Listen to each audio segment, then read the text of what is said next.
Assalamualaikum warahmatullahi wabarakatuh.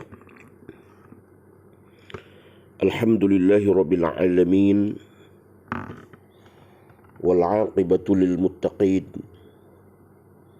wala udwana illa 'alal zalimin. Wassalatu wassalamu ala asyrafil anbiya'i wal mursalin wa ala alihi wa sahbihi wa man ihtada bihadiyatihi واستنى بسنته إلى يوم الدين. قال الله تعالى: أعوذ بالله من الشيطان الرجيم.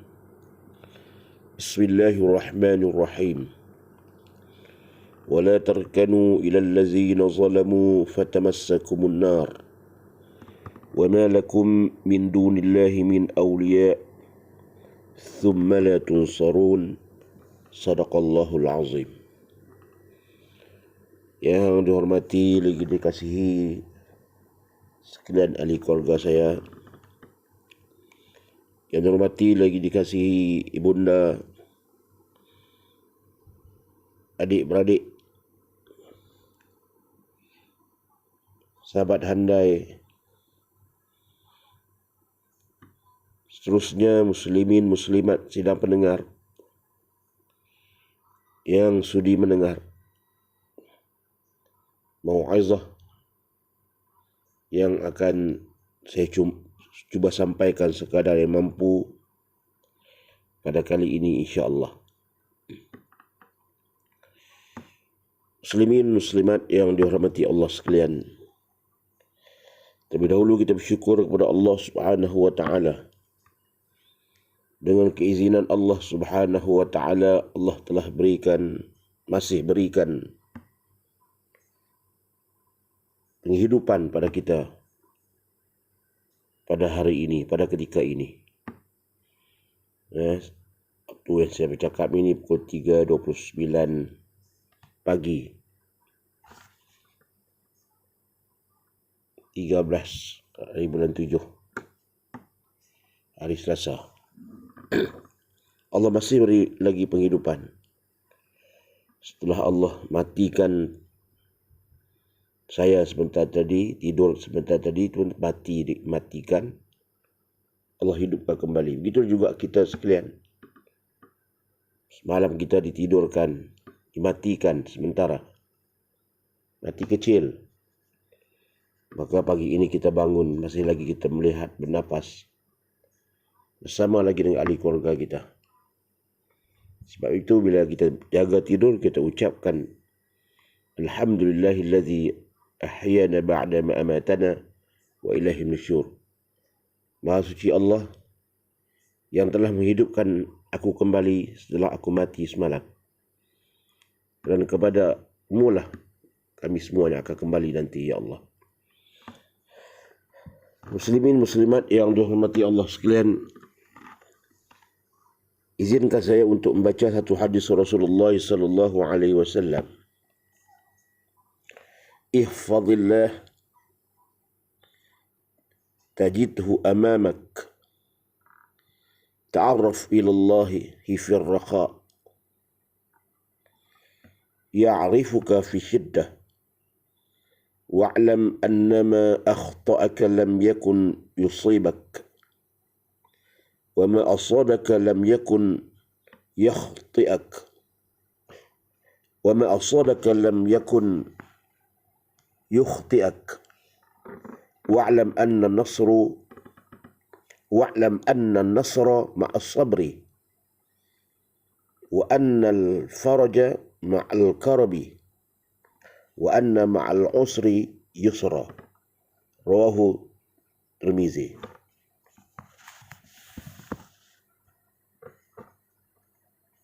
Adalah dia satu hadis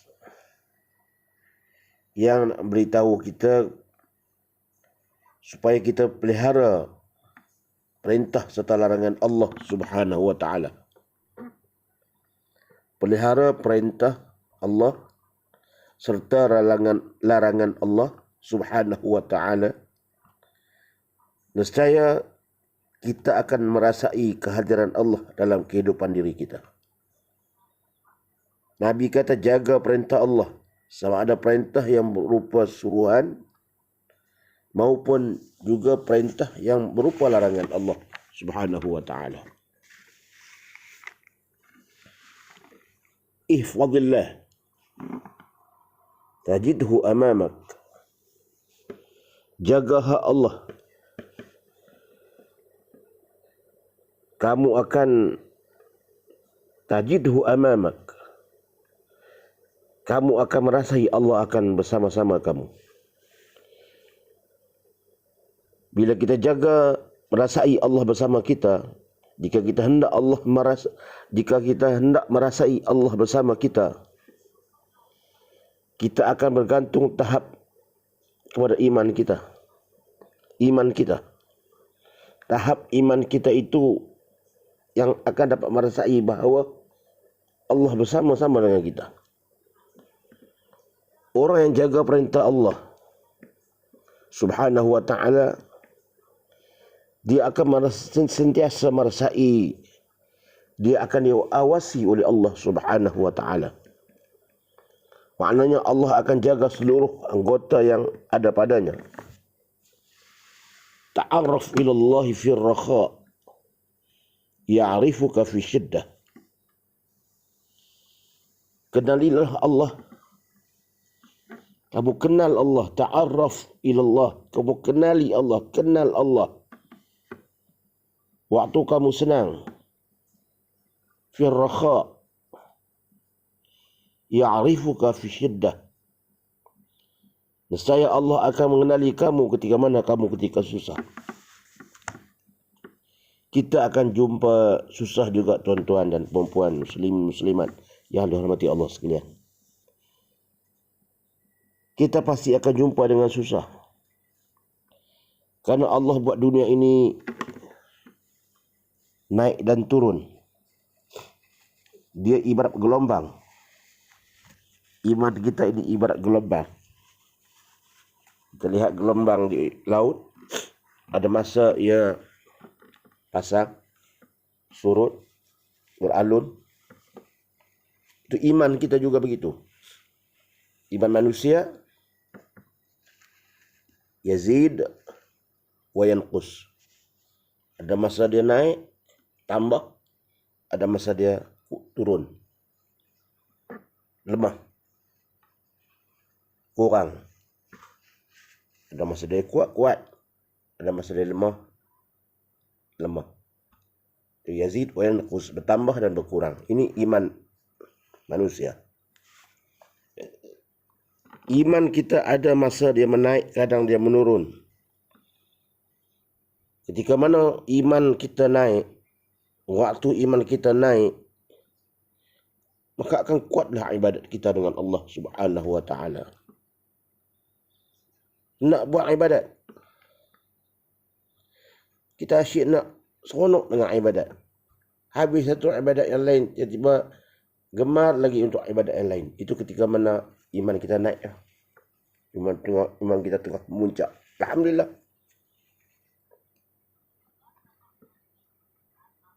Manusia boleh sampai ke darjat malaikat. Ini kelebihan manusia. Boleh sampai ke darjat malaikat. Tapi bila dia turun, dia lemah, dia boleh jatuh hingga sampai ke tahap peringkat iblis la'natullahi alaih wal'iyadzubillah. Wa'lam annama akhta'aka lam yakun yusibuk. Wa'lam annama akhta'aka lam yakun yusibak. Ketahuilah, apa yang luput daripada kamu tidak akan mengenaimu, serta tidak akan memberi apa-apa kepadamu. Ketahuilah apa yang luput daripada kamu. Wa'lam annama akhta'aka lam yakun yusibak. Ketahuilah apa yang luput daripada kamu, yang hilang daripada kamu, tidak akan mengenalimu dan tidak akan mengenaimu. Apa yang hilang Jangan kita duka cita. Jangan kita lampau susah hati. Jangan duduk ingat apa yang sudah pergi daripada kita itu. Karena sesungguhnya sesuatu yang berlaku itu merupakan ketentuan daripada Allah Subhanahu wa Ta'ala. Dia ada hikmah yang sangat besar di sisi Allah Subhanahu wa Ta'ala. Karena itu iman kita menuntut kita supaya sentiasa bersangka baik dengan Allah Subhanahu wa Ta'ala. Jangan dikenang barang yang telah hilang. Kerana mengenang sesuatu yang hilang, dia akan menimbulkan berbagai-bagai masalah dalam diri manusia. Dalam satu hadis lain, Nabi bersabda, "Wa in asabaka syai' fala taqul law anni fa'altu kana kaza wa kaza, walakin qadarallah wa ma syaa af'al."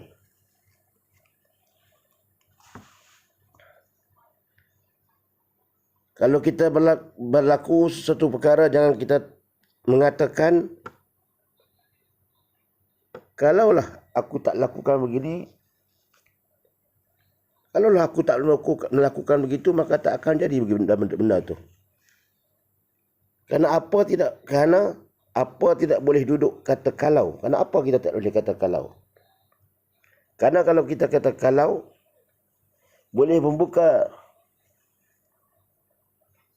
wa in kana taftahu abwabus syayatin. Dia boleh membuka pintu untuk syaitan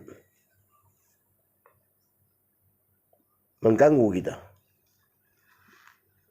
Kalaulah aku tak membuatkan satu perkara ni, atau kalau aku tak pergi tadi ke sana, mungkin tak jadi benda ni. Jangan kata begitu. Walakin qul qadarallah ma syaa wa ma syaa. Katakan bahawa ini semua adalah ketentuan daripada Allah Subhanahu wa Ta'ala yang telah ditakdirkan berlaku kepada aku. Jangan kita katakan kalau. Kerana dia boleh taftahu abwabus syaitin, boleh membuka pintu untuk syaitan mengganggu manusia. Macam-macam akan berlaku pada kita bila pintu-pintu itu telah kita buka. Jadi kita hendak kata apa? Katakanlah telah ditakdirkan oleh Allah berlaku, maka ia akan berlaku. Kita kata begitu.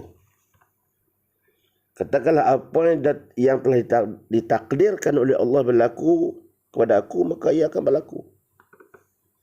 Janganlah duduk kata, kalaulah aku tidak bagi tadi, kalaulah aku tidak pergi tadi, kalaulah aku tidak buat tadi.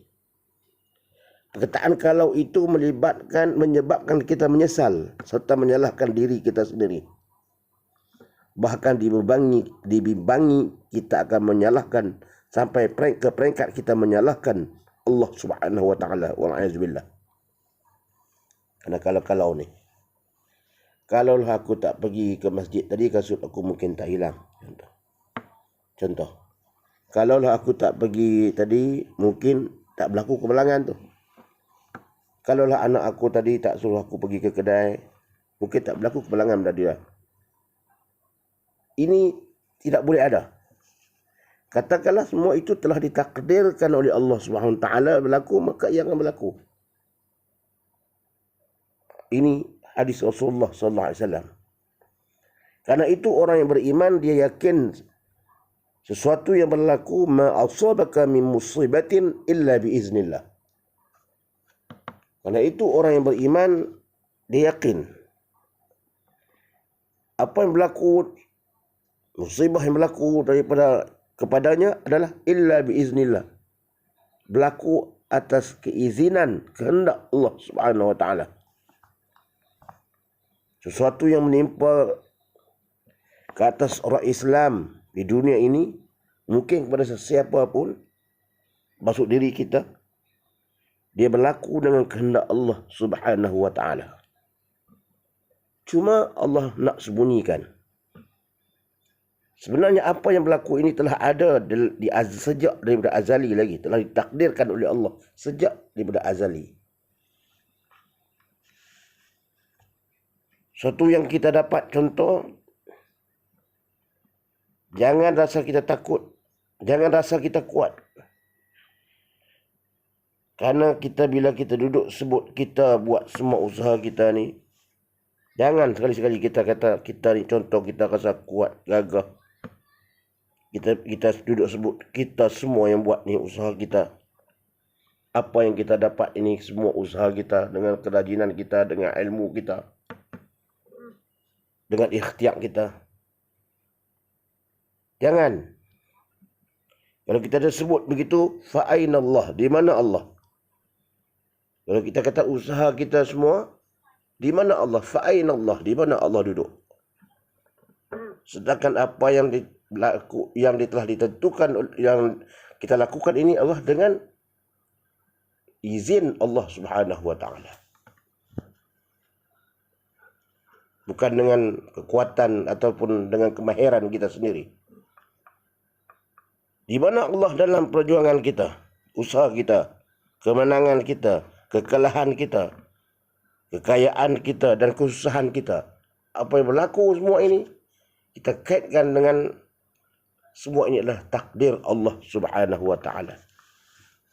Ma asabaka min musibah, segala satu musibah, ujian yang berlaku pada kita, illa biiznillah, semua itu ditakdirkan oleh Allah Subhanahu wa ta'ala.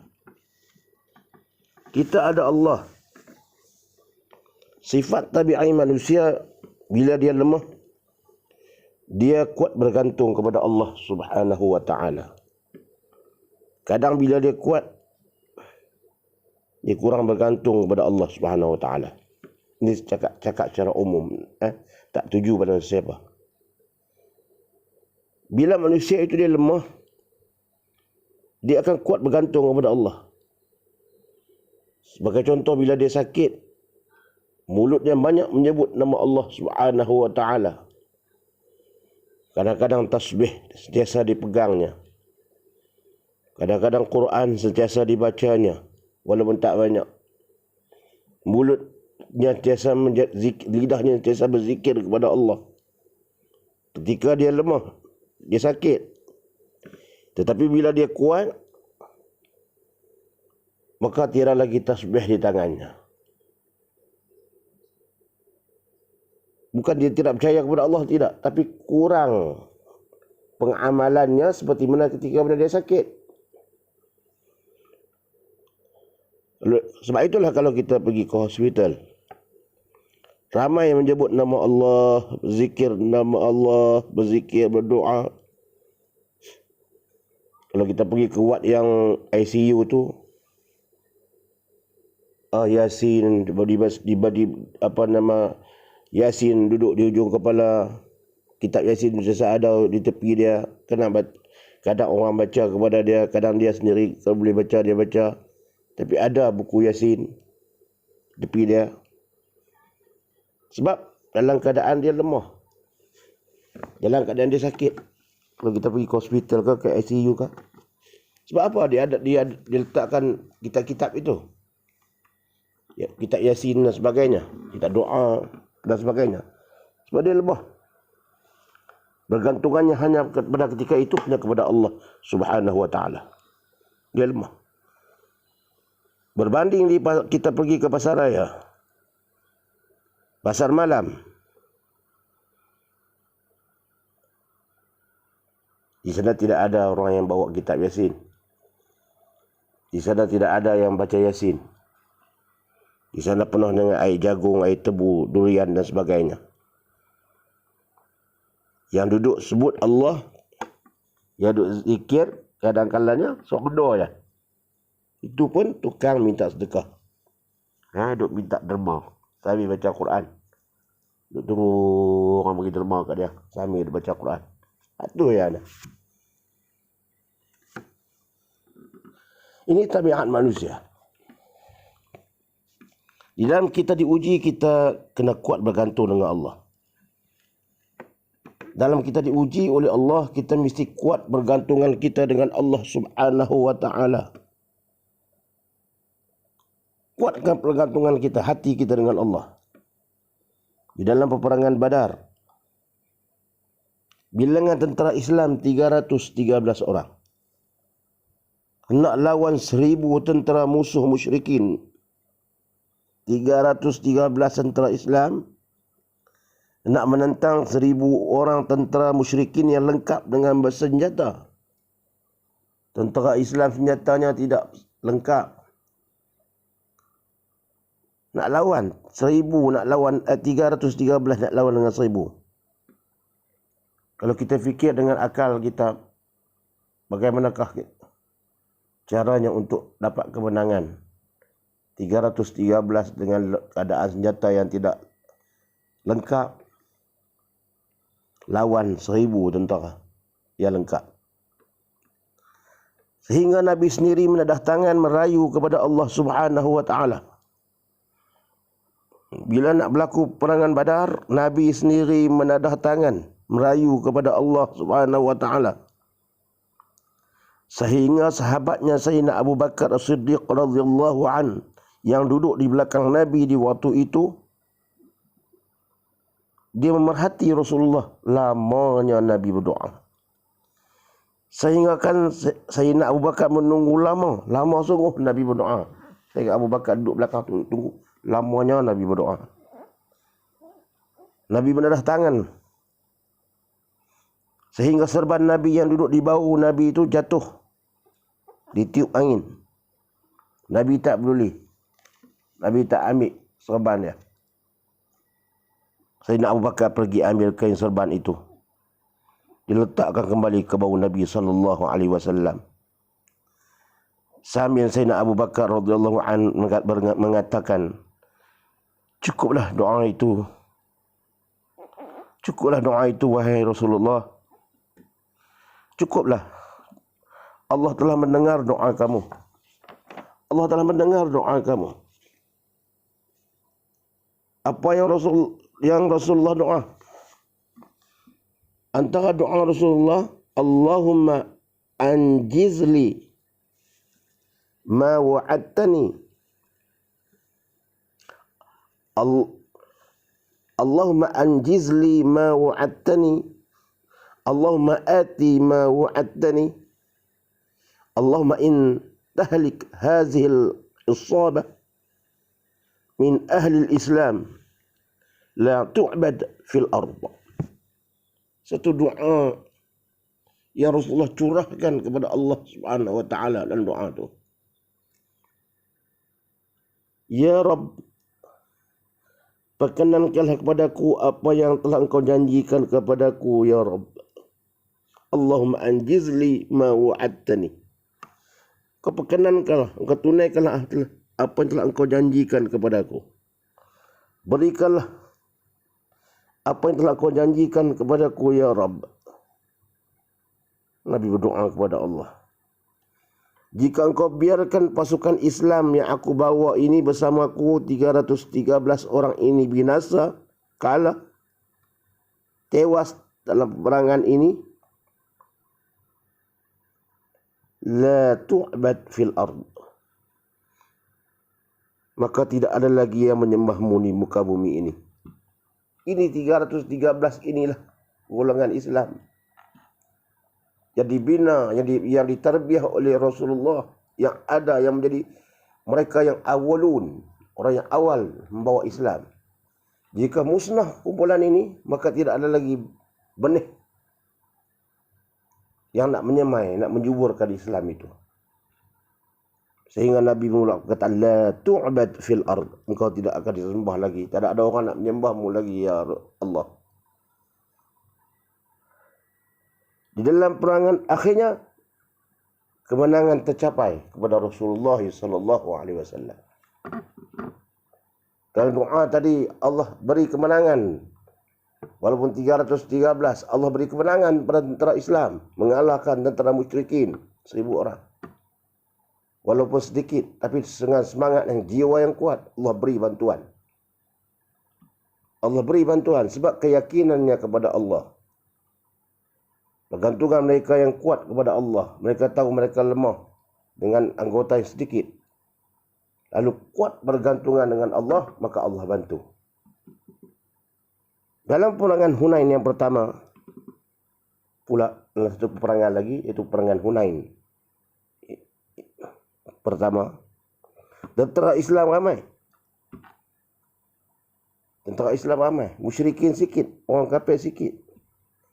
Menyebabkan orang Islam merasakan boleh menang. Sebab kita ramai. Hari ini kita ramai, musyrikin sikit. Apa yang berlaku? Tiba-tiba Allah kalahkan tentera Islam. Karena merasakan kita kuat. Kita boleh menang. Pergantungan mereka kepada Allah tidak seperti mana pada dalam peperangan seperti peperangan yang tadi ni. Yang awal tadi ni. Tidak seperti mana dalam peperangan Badar tadi. Dalam peperangan Badar, pergantungan yang kuat kepada Allah. Dalam peperangan Hunain, sebab yakin kata nak menang, maka kurang doa mereka, pergantungan mereka, sebab mereka rasa kita kuat, kita boleh menang. Ini penting. Pergantungan kita kepada Allah, biarpun sedikit, biarpun ramai, biar masa apapun, sama ada kita senang atau susah, kuatkan pergantungan kita kepada Allah Subhanahu wa ta'ala. Islam mengajar kita. Nabi kata apa yang menimpa kita adalah apa yang telah ditentukan oleh Allah Subhanahu wa ta'ala. Apa yang hilang daripada kita juga ditentukan oleh Allah Subhanahu wa ta'ala. Wa'alam anna nasra ma'as sabr. Kadang-kadang Allah dahulukan sabar daripada taqwa. Kadang-kadang Allah dahulukan sabar daripada taqwa. Taqwa itu penting. Sabar pun penting. Tapi kadang-kadang Allah dahulukan kalimah sabar daripada kalimah taqwa. Taqwa sangat penting. Di dalam ayat tertentu Allah dahulukan sabar. Walaupun taqwa itu penting, memang penting, kadang-kadang Allah dahulukan sabar daripada sifat taqwa. Contoh, ya ayyuhallazina amanu isbiru wasabiru warabitu wattaqullah. Wahai orang-orang yang beriman, bersabarlah kamu dan tetapkanlah kesabaran kamu. Warabitu, kuatkanlah keazaman kamu. Wattaqullah, dan bertakwalah kepada Allah. Mana sabar takwa itu duduk dalam keadaan yang nombor 4. Sabar, tetapkan kesabaran. Warabitu, kuatkan keazaman, pengukuhan kita, keazaman kita, istiqamah kita, pendirian kita, kuatkan dengan sabar dan tetapkan kesabaran itu. Sabar itu 2 kali. Sabar dan tetap dalam keadaan sabar. Warabitu wattaqullah, dan bertakwalah kepada Allah. Akhir sekali baru takwa kepada Allah. Bila sabar dulu, maka di hujungnya Allah kata baru bertakwa kepada Allah. Ayat lain Allah sebut, wasta'inu bis-sabri was-salah. Minta tolonglah kamu kepada Allah dengan sabar dan sembahyang. Sabar penting.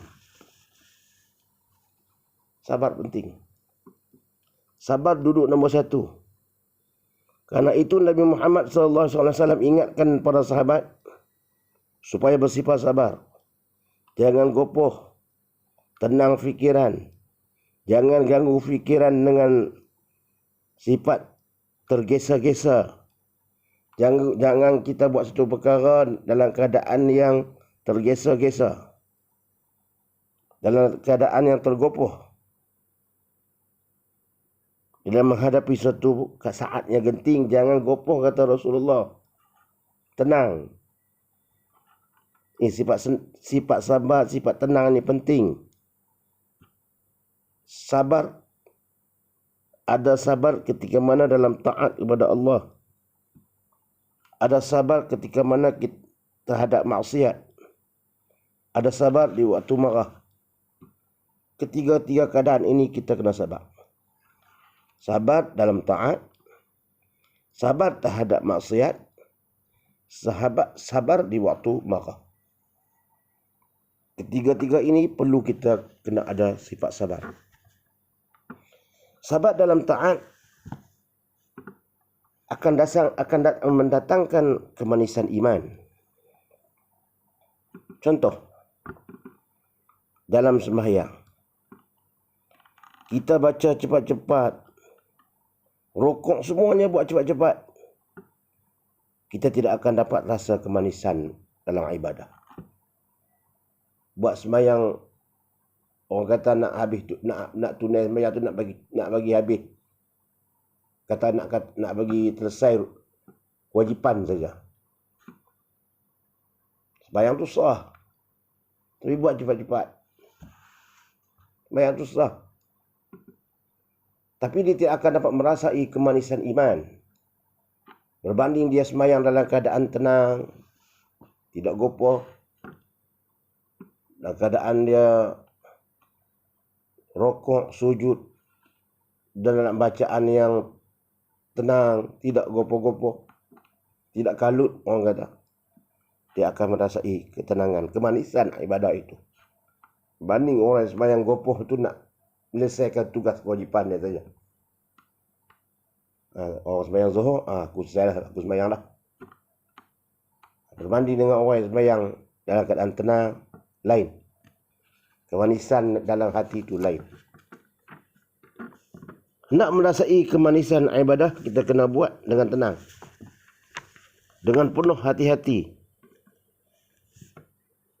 Air pun kalau kita minum cepat-cepat, air minum tu, kalau kita minum cepat-cepat, kita tidak akan merasai keenakan air itu. Air yang kita minum tu, air mineral ke, air apa ke, cepat kita langgah minum gitu ya.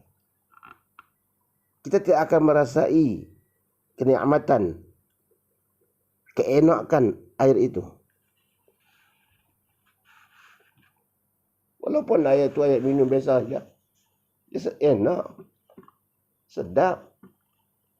Terutama waktu puasa, kalau Allah Akbar. Kalau waktu puasa, kita buka puasa tu kita rasa Allah. Sedap, tenang, apa nama, hilang dahaga, kita rasa sedap, minum rasa sedap, nikmat, merasai. Kita makan pun tak gopoh. Kalau kita makan, minum, telan gitu ya, langgah gitu ya, dia tak akan merasai nikmat. Begitu juga makanan-makanan yang lain, kalau kita makan gopoh, tak akan merasai nikmat makanan itu. Kenyang, tapi nikmat pada makanan itu tidak akan merasai. Contoh, kita pergi ke rumah kawan lah, dihidang makanan pada kita, kita pun makan macam biasa lah, gopoh kita tu lah, dijamu nasi makanan pada kita. Kemudian lepas makan, kita membasuh tangan, lepas makan nasi tadi dihidang dengan daging dan semua, kita makan gopoh kita lah.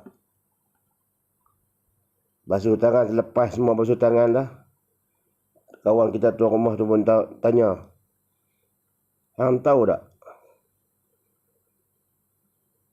Tahu apa? Hang makan tadi tu daging apa aku jamu kat hang? Lepas makanan ni, tuan rumah baru tanya, kamu tahu tak daging apa yang aku hidang dekat kamu tadi? Tak tahu, saya tak tahu. Saya ingat dagingnya lah. Dia kata, aku buat kat hang ni daging kijang.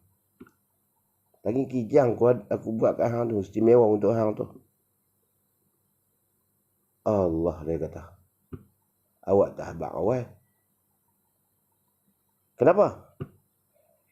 Kalau dia tahu kata daging kijang dari awal, dia tak akan makan dengan gopoh. Dia akan makan dengan lambat, gigit lambat. Dia nak merasa kenikmatan daging kijang tadi tu. Kenapa tak begitu awal sebelum makan tadi, dia kata. Tuan rumah kata, mana aku nak beritahu sebab daging. Hang pun tak tanya.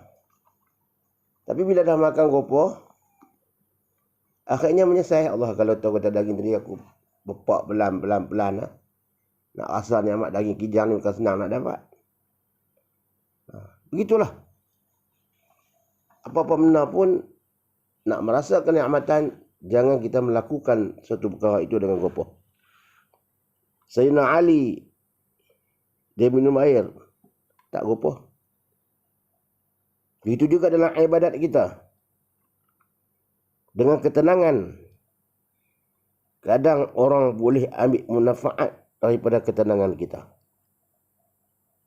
Orang boleh ambil manfaat daripada ketenangan kita itu, orang boleh tumpang dengan ketenangan kita itu. Pernah diceritakan oleh seorang tok guru, oleh tok guru, oleh Tuan Ibrahim, Datuk Seri Tuan Ibrahim, Tuan Man. Dia menceritakan, dia tawaf di Kaabah, jalan pelan, sampai kepada pusingan yang kedua, kalau tak silap, nak sampai nak keliling kali yang kedua tu. Tiba-tiba ada seorang perempuan, dia lihat ada seorang perempuan, dia ikut belakang dia. Makcik itu ikut belakang dia. Usia dah lah perempuan tu. Dia ikut belakang dia. Lalu selepas semua habis semua dia tawaf, dia tanya, kenapa makcik ikut saya? Saya kata, makcik itu kata, saya sakit, tak larat, tak boleh nak gopoh, buat kerja, tak boleh nak gopoh, tak boleh jalan laju-laju. Bila saya lihat, dia tak kenal Tuan Ibrahim ni. Bila saya lihat Tuan nampak jalan pelan, saya teringin nak tumpang. Saya boleh ikut. Yang lain ni laju, saya tak boleh tumpang. Orang lain ni laju, saya tak boleh tumpang. Ini kelebihan bila tenang, buat satu dengan tak gopoh. Kadang-kadang boleh orang lain tumpang kita. Tumpang ibadat dengan kita. Dengan hasil ketenangan kita itu.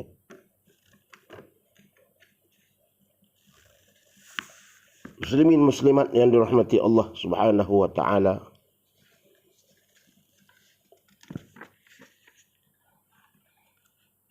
Kisah tawaf ni, bila sebut tawaf, ada kisah seorang pemuda yang tawaf dalam keadaan cukup tenang depan Kaabah.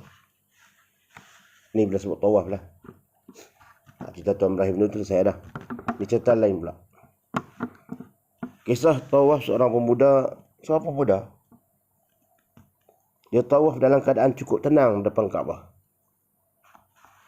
Tenang dia tawaf, tak gopoh.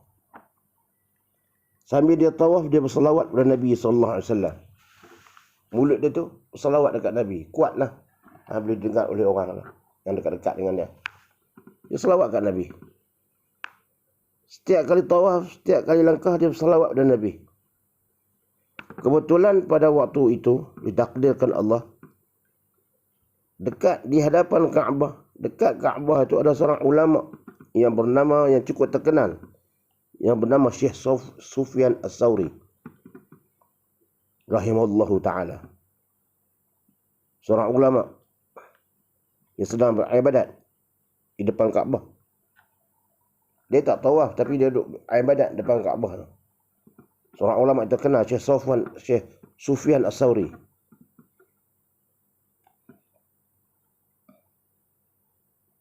Dia lahir di Kufah, kalau tak silap saya. Kemudian dia dihalau oleh Raja Al-Mahdi.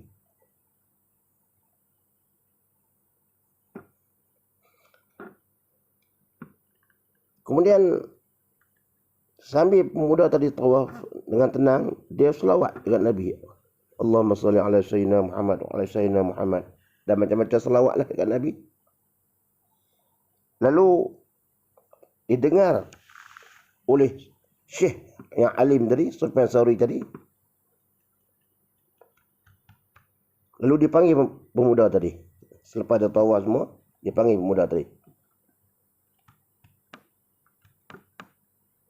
Lalu berkata, Sufyan Sauri ini kata, aku mendengar setiap kali kalau kamu tawaf, kamu bersalawat pada Nabi SAW. Tidak salah kamu salawat. Tapi cuma aku nak tanya, kenapa kamu tidak baca doa-doa maksud yang lain? Ada doa-doa yang ditentukan masa tawaf itu, doa-doa yang lain ada lagi. Kenapa kamu salawat saja? Walaupun tak salah. Kenapa tak baca doa-doa yang lain ada lagi? Doa maksud yang diajar oleh Nabi. Setiap kali tawaf ada doa-doa yang tertentu. Tapi kamu tidak baca doa itu. Pemuda itu bertanya, siapakah kamu yang bertanya ini? Wahai saudaraku.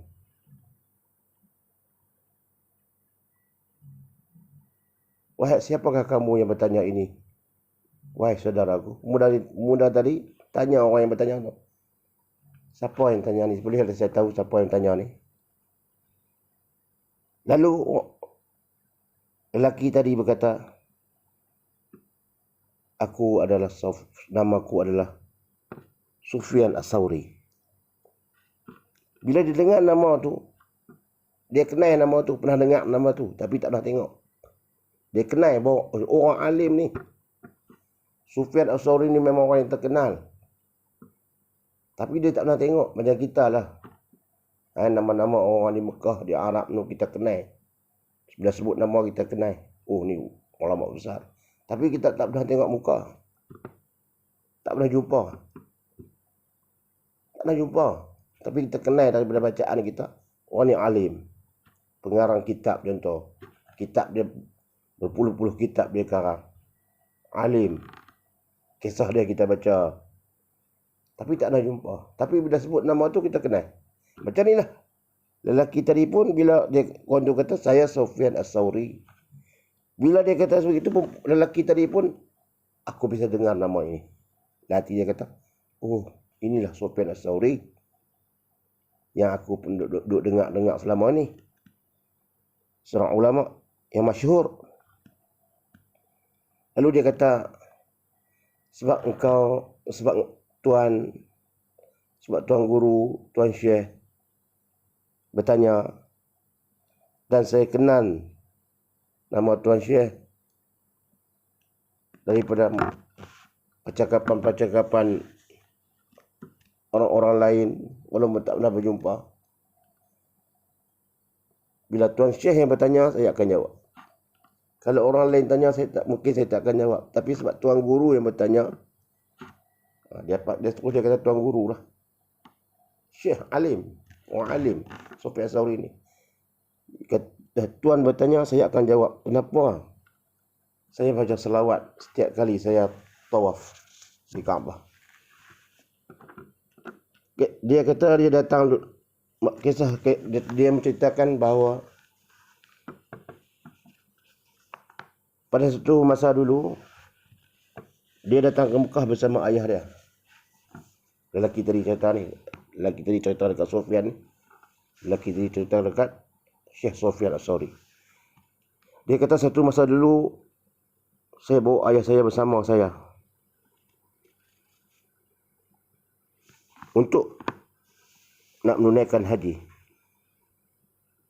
Sementara nak sampai musim haji itu, Tiba-tiba ayah saya meninggal dunia kerana jatuh sakit. Sebelum sampai saat kita kata nak tunaikan haji itu, dia adalah buat ibadat tawaf sunat. Pergi tawaf sunat sebelum sampai tunai hari raya haji itu. Tiba-tiba ayah saya meninggal dunia sebelum sampai saat hari raya haji itu kerana jatuh sakit. Dalam keadaan yang amat sedih. Ini berlaku di ayah dia dalam keadaan tawaf ni. Tawaf. Kemudian dia letih tu jatuh. Dia pun bawa ayah dia ke tepi. Lelaki tadi. Ini dia menceritakan dekat Sufyan Tsauri. Dalam keadaan yang amat sedih dia kata, saya ambil kain serban. Kain serban saya pakai menutupi muka ayah saya. Meninggal. Tutup. Setelah dia melihat ayahnya meninggal dunia, dia tutup muka dia semua. Dilihat ayah dia bertukar rupa. Dia melihat ayah dia, rupa dia berubah. Jadi kehitaman, hitam. Jadi agak kehitaman lah. Berubah muka dia daripada asal itu. Menyebabkan dia rasa takut melihat muka ayah dia. Ya Allah, kenapa muka ayahku jadi begini? Kenapa kehitaman? Hitam muka ayah. Kenapa ayahku jadi macam ni? Dia ditutup muka dia. Dia ambil kain serban, dia tutup tu. Dia tengok, tutup ni muka ayah dia tu. Katanya, suatu aku duduk menunggu ayahku tu, aku pun duduk tepi ayahku. Sambil tutup muka tu, dia duduk tepi ayah sangat sedih. Dah lah kematian, dah lah mati. Dah lah dia tengok rupa ayah dia tu berubah. Bentuk rupa tu yang kita kata rupa asal tu dah jadi hitam. Bagi dia masa benda tak baik lah. Benda tak baik lah kat ayah dia ni. Berlaku. Lepas tu dia duduk tepi ayah dia. Sambil istighfar. Bukan duduk saja, dia istighfar minta ampun. Ya Allah, ampunlah dosa ayahku, ya Allah. Jika sekiranya dia ada kesalahan kepadamu, ya Allah, sebelum ini, ya Allah. Dia bermunajat kepada Allah. Dalam keadaan dia berdoa kepada Allah itu, dia bermunajat kepada Allah itu untuk ayah dia ni, susah hati ni, seorang anak yang baik. Sehingga dia letih. Dia berdoa tu sampai dia letih. Dan akhirnya sampai dia terlelap seketika. Terlelap. Di tepi ayah dia. Ketika aku terlelap itu, dia cerita kat Sufyan Tsauri ni. Ketika aku terlelap itu, aku didatangi oleh seorang lelaki yang memakai jubah putih. Berserban putih datang kepada ayahku. Dalam keadaan dia terlelap tu.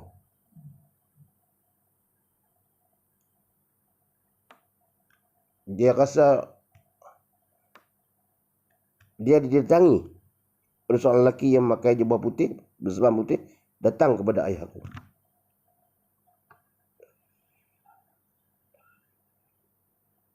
Kemudian lalu dia membawa kain.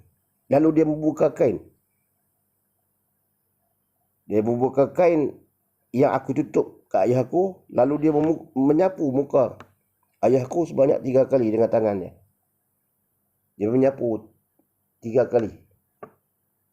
Lelaki yang baju putih, muka putih tadi, berseri tadi, menyapu tapak tangan dia tu 3 kali ke muka ayah dia. Aku melihat muka ayah aku. Dari kehitaman berubah jadi elok, cerah kembali, putih berseri kembali, bersinar, mondang terpercaya. Cahaya keimanan tu nampak. Ini dalam keadaan dia terlelap ni. Dia melihat. Bukan kata benda tu dia nampak dengan mata kasar tak. Dia terlelap. Dia macam dia mimpi lah begitu. aku melihat muka ayah aku. Dia mimpi lah, orang dia mimpi. Dalam kata lap delita tu, dia melihat. Macam mana saya cerita tadi, dari kehitaman berubah menjadi cerah, elok balik macam asal. Cahaya. Bersinar muka dia. Sinar keimanan. Lalu aku bertanya, siapa kamu? Dalam tidur, dalam mimpi dia tadi ni. Dia terlelap tadi ni. Bukan tadi tidur nyenyak sangat tak. Tapi dia mimpi. Siapakah kamu yang datang kepada ayah aku ni? Lelaki itu mengatakan, aku adalah Rasulullah. Aku datang kepada ayah kamu kerana ayah kamu dahulu pernah melakukan dosa besar kepada Allah. Aku datang kepada ayah kamu ni kerana dulu ayah kamu pernah melakukan dosa besar kepada Allah Subhanahu wa ta'ala. Tapi tidak bertaubat. Dia tak bertaubat. Mungkin dosa dia lakukan itu dia tak taubat, mungkin dia terlupa ke tak, wallahu alam lah. Dia melakukan dosa besar tapi dia tak taubat atas dosa dia tu. Kita tu sebab dia lakukan dosa besar, kita bertaubat. Cepat-cepat bertaubat. Dia tak bertaubat atas dosa dia lakukan itu. Nabi kata dia tak bertaubat. Tetapi mulutnya, walaupun dia tak bertaubat atas dosa dia lakukan dulu yang besar tu, tapi mulutnya sentiasa berselawat pada aku. Walaupun dia pernah melakukan dosa besar dan dia tidak bertaubat atas dosa dia itu, tapi mulut ayah kamu tidak pernah lekang berselawat kepada aku. Biasa mulut dia berselawat kepada aku. Jadi, aku datang kepadanya hari ini, memohon rahmat Allah agar dosa ayahmu diampunkan. Aku mohon rahmat Allah agar dosa ayah kamu ini diampunkan. Sebab dia rajin, ayah kamu ni walaupun dulu dia pernah melakukan dosa besar lagi tu, tapi dia tak pernah mulut dia berselawat kepada aku. Tak pernah lekang selawat dekat aku. Jadi hari ini aku datang dekat dia, berdoa mudah-mudahan Allah Subhanahu wa ta'ala akan memberi rahmat, akan mengampunkan dosa ayah kamu. Ini amalan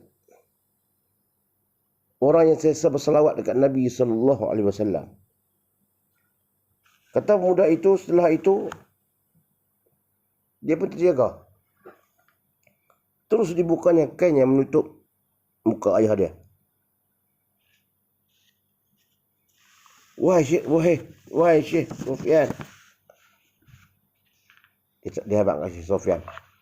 Wahai Syekh Sufyan, aku benar-benar betul-betul aku melihat muka ayahku tidak lagi hitam seperti waktu sebelumnya. Aku lihat muka ayahku, wahai Syekh Tuan Guru Syekh Sufyan. Muka ayahku tak lagi hitam seperti mana sebelum aku lihat. Sebelum dia, lepas dia mati tu muka dia hitam, tak lagi dah. Muka dia macam asal dah, elok, berseri. Maka bermula dari hari itulah aku tidak pernah tinggal selawat kepada Nabi SAW. Bila Nabi kata, ayah kamu ni biasa berselawat dekat aku, lalu hari ini aku datang menolongnya, maka dari hari itu aku wahai Syekh Sufyan, aku tak pernah lupa, tak pernah lekang selawat dekat Nabi. Sebab itulah ketika aku tawaf, aku selawat dekat Nabi SAW. Itu kelebihan selawat. Orang yang selawat banyak kat Nabi ni ada kelebihan dia. Banyak kelebihan selawat ni. Banyak kelebihan selawat. Kalau nak bercakap ni mungkin nak makan masa lah. Kelebihan selawat dekat Nabi ni. Tuan-tuan dan puan-puan rahmati Allah sekalian. Kita tidak ada Nabi lain selain Nabi Muhammad sallallahu alaihi wasallam. Tanpa Nabi, siapa kita? Tanpa Nabi Muhammad, kita tidak kenal Allah Subhanahu wa ta'ala. Tanpa Nabi Muhammad, kita tidak tahu apa matlamat hidup kita. Tak tahu. Kalau tanpa Nabi, kita tidak tahu hukum halal, haram. dosa, pahala, syurga, neraka. Kalau tanpa Nabi, kalau Nabi tak ada. Ibarat, kalau tidak ada Nabi, ibarat daun kiambang yang duduk dalam telaga tu, hanya ikut anginnya. Pergi ikut mana, ikut angin bawa. Kesak ke tepi, kesak ke tengah. Tak ada haluan. Tidak akar tunjang. Tapi bila Nabi datang, dia mengajar kita tentang halal, haram, syurga, neraka dan lain-lain lagi perkara. Jadi jasa Nabi kepada kita terlalu banyak. Jasa Nabi kepada kita terlalu banyak. Maka memang ingatlah kepada Nabi. Kenanglah Nabi. Cara nak kenal Nabi, ikut ajaran Nabi. Selawat banyak dekat Nabi. Allahumma salli ala Sayyidina Muhammad wa ala li Sayyidina Muhammad. Dan macam-macam selawat lagi. Banyak bentuk selawat. Paling kurang Allahumma salli ala Sayyidina Muhammad wa ala Sayyidina Muhammad. Bahkan Allah sendiri pun berselawat kepada Nabi. Malaikat berselawat dekat Nabi. Allah yang mencipta manusia, termasuk Muhammad. Muhammad itu pun manusia macam kita. Allah selawat dekat Nabi. Allah beri kemuliaan kepada Nabi. Inna Allah wa malaikatahu yusalluna ala Nabi. Sesungguhnya Allah dan para malaikatnya sentiasa bersalawat kepada Nabi. Ya ayyuhalladzina amanu sallu alaihi wa sallimu taslima. Oleh itu wahai orang-orang yang beriman, bersalawatlah kamu ke atasnya. Allah dan malaikat bersalawat kat Nabi. Allah suruh manusia juga bersalawat dekat Nabi. Tapi ada kadang-kadang manusia lupa selawat kat Nabi. Bah kadang-kadang tanya selawat, apa tu selawat? Tak tahu pun tu selawat tu pun, tanah-tanah yang tak tahu. Tak tahu pun ada. Setengah-setengah orang. Bukan di sini ada. Pernah berlaku. Kalau tak percaya, pergi tanya Tok Imam dulu. Saya pernah dengar. Tok Imam duk cerita duk nikah orang lah. Nak mengucap pun tak apa betul. Bila kena nak kat nikah tu, dia tanya. Rukun Islam, rukun iman. Kadang tak dapat jawab. Suruh baca selawat. Tak boleh nak selawat dengan betul.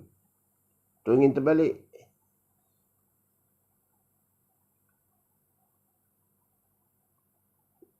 Sebab apa?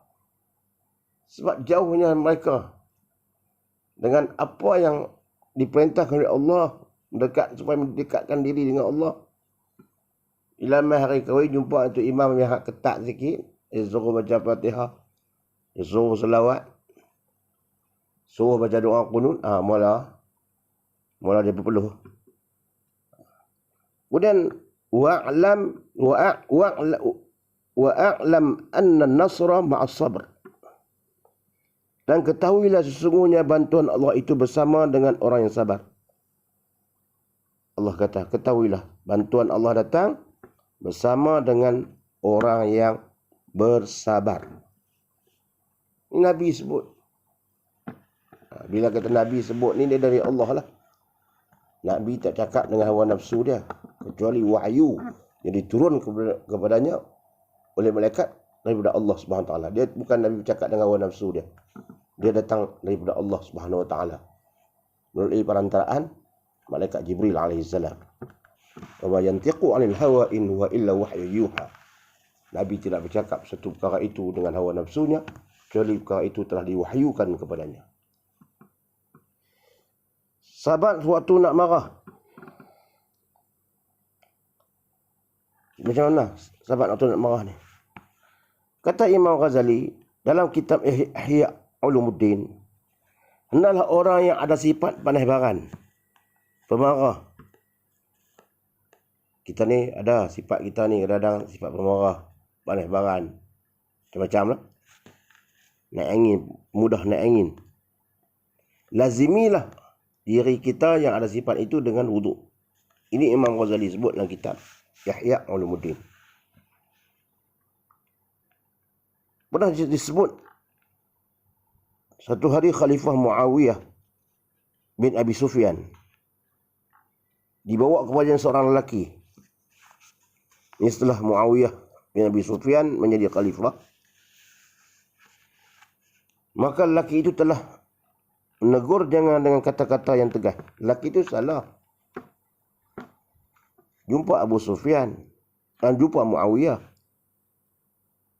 Muawiyah ni ketua, khalifah, raja. Tiba-tiba jumpa raja, dia bercakap kasar dengan Abu Sufyan, dengan Muawiyah ni. Jumpa Khalifah Muawiyah. Kemudian bila dah ada jumpa, dibawa jumpa Muawiyah, dia bercakap kasar. Sepatutnya bila kita jumpa raja pun tak kasar. Kita salah nak pergi jumpa hakim contoh lah. Takkan kita nak cakap kasar dengan hakim. Ni tak, dia bercakap kasar dengan Khalifah Muawiyah. Kata macam-macam. Dengan kata-kata yang kadang-kadang menyakitkan hati. Muawiyah bangun, pergi ke dalam bilik.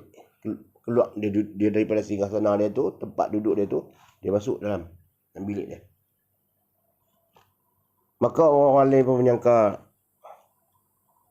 Muawiyah ni pasal nak ambil pedang dah. Tak tahan dengan lelaki ni, duk maki dia ni. Dah lah salah. Mai tempat dia duk maki pula. Lalu mereka sangka kita dah, budak ni lagi kena dah. Muawiyah ni ambil senjata pedang dah apa. Dulu pedang lah. Mungkin akan pancung dah orang ni. Kemudian tak lama selepas itu Muawiyah keluar daripada bilik dia tu dalam keadaan basah muka. Lama daripada tu Muawiyah keluar dari bilik, tahu apa pun. Tapi dalam basah muka dia basah.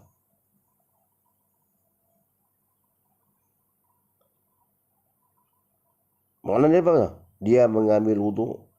Dia marah, dia ada sifat marah. Dia dengar, bila dengar orang depan dia tadi kata macam-macam tu, dia akan marah. Dia manusia, dia ada sifat marah. Tapi dia sabar lagi. Dia pergi turun daripada singgasana dia tu, dia pergi ke bilik, dia ambil wuduk.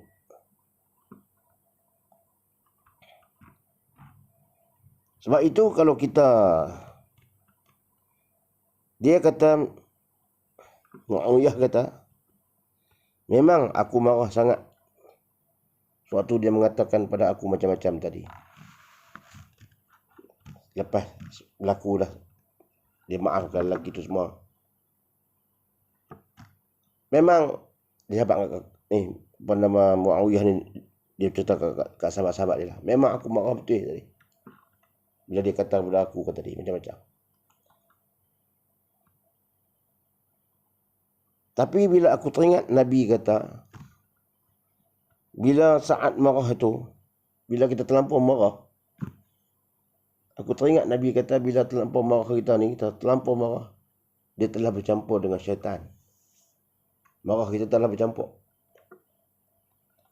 Lalu aku ambil wuduk. Sebab tu aku tadi turun ambil wuduk. Aku turun daripada kursi aku ini pergi untuk ambil wuduk, bukan ambil pedang tak. Jenis orang pemarah, cepat marah, cepat komplain, panas baran. Semua orang buat tak kena, dia seorang yang kena. Hujan tak kena, panas pun tak kena. Ambil wuduk. Banyakkan wuduk. Ambil wuduk ni bukan mana nak semayang pada tak. Ambil wuduk lah. Bagi dia dalam keadaan wuduk. InsyaAllah panas baran tu lama-lama dia akan hilang. Sebab panas marah ni dia bercampur. Bercampur benda lain. Pernah diceritakan oleh Tok Guru lah. Dia ada ni sebagai apa, nak bagi faham mudah. Dia kata, Orang yang selalu dia sebuat ni tak kena, ni tak kena, dia saja kena. Hujan pun tak kena, panas pun tak kena, semua tak kena. Orang tu tak kena, orang ni tak kena, dia seorang dia kena. Suatu hari dia berehat bawah pokok pinang. Dia duduk berehat bawah pokok pinang. Ni untuk buku cerita lah. Tak ada dalam kitab, ni untuk buku cerita je. Nak ambil kesimpulan, nak ambil aktibat daripada sifat marah tu. Jangan duduk ada. Dia duduk berehat bawah pokok pinang. Di depan dia tu, sambil dia berehat bawah pokok pinang tu, dia senang pokok pinang tu, dia letih, dia rehat bawah pokok pinang. Dia tengok depan dia tu ada pokok labu. Dia komplain. Yang kata orang suka komplain ni. Komplain. Labu batang kecil, dia kata. Buah besar. Tak padan ni. Batang kecil, buah besar. Pokok pinang yang aku duduk ni, batang dia kuat. Tapi buah kecil. Buah pinang kan kecil. Batang kuat, kukuh. Kuat. Tak adil ni. Patutnya pokok pinang buah dia besar. Sebab dengan kekuatan dia banding buah labu tadi. Dia dah komplain tu. Dalam dia komplain tu tiba-tiba terjatuh buah pinang jatuh atas kepala dia. Allah, dia kata nasib baik kata buah pinang jatuh atas kepala. Kalau buah labu lah jatuh atas kepala dia, macam mana jadi tak tahu kepala dia. Baru bila benda tu berlaku pada dia, baru dia rasa, nasib baiklah buah labu, buah pinang yang kecil jatuh atas kepala. Kalau buah labu atau buah nyok jatuh atas kepala dia, contoh, baru dia rasa. Bagi orang hak lain semua tak kena. Hak orang buat. Hak bagi dia tu kena. Itu keadilan Allah Subhanahu Wa Taala. Allah buat satu tu elok dah, jangan dok komplain. Allah buat tu elok dah, jangan dok komplain. Kemudian kita sambung insya-Allah pada lain kali. Wa'lam anna an-nasru ma'as sabri. Ketahuilah bahwasanya Allah akan pertolongan Allah itu bersama dengan orang-orang yang sabar. Mudah-mudahan Allah Subhanahu Wa Taala akan memberi kebaikan kepada kita insya-Allah. Allah Subhanahu Wa Taala akan berikan hidayah kepada kita dan ahli keluarga kita insya-Allah. Dan Allah memberikan kepada kita kebaikan, pahala. Ini yang kita dengar ni dan saya menyampaikan ini, mudah-mudahan Allah berikan satu sebagai pahala kebajikan. Ikhlas saya, bukan nak mengajar, tidak. Setakat ilmu yang ada, nak menyampaikan sekadar untuk diri saya dan ahli keluarga saya, anak-anak saya. Mudah-mudahan bila saya tiada ada lagi nanti insya-Allah, anak-anak saya ataupun keturunan saya akan dapat mendengar suara ibu ayahnya. Akan mendengar bahawa ayahnya suatu hari dulu pernah bercakap tentang hal-hal macam ni. Dan akan menjadi pengiktibaran pada mereka. Dan begitu juga bagi orang yang mendengar dan ambil iktibar. Saya pun dapat tumpang pahala. Pahala tak banyak. Dan orang yang mendengar itu pun dapat juga pahala dengar. Kita ni perlu dalam sehari ni, kita perlu juga mendengar benda-benda yang baik. Sehari ni mesti juga dengar walaupun seminit, 2 minit, 3 minit, seminit, sejam. Perkara yang baik kita kena dengar. Jika tidak, hati kita akan gelap. Kita boleh mendengar hiburan sampai 2 jam. Benda-benda yang lagu-lagu ni sampai 2-3 jam sehari boleh. Tapi untuk benda-benda yang mendekatkan diri kita dengan Allah, kadang 10 minit orang tak boleh dengar. Kadang-kadang bila TV, bila pasang Quran TV, dia tengah-tengah apa nama tu, dia ada Quran kan. Dia baca Quran. Kadang masa tu dia makan nasi, dia tutup. Saat ni hiburan sampai datang, nanti gamak sampai aja dibuka pula. Bila datang majlis antara 2 siaran itu, satu bentuk hiburan,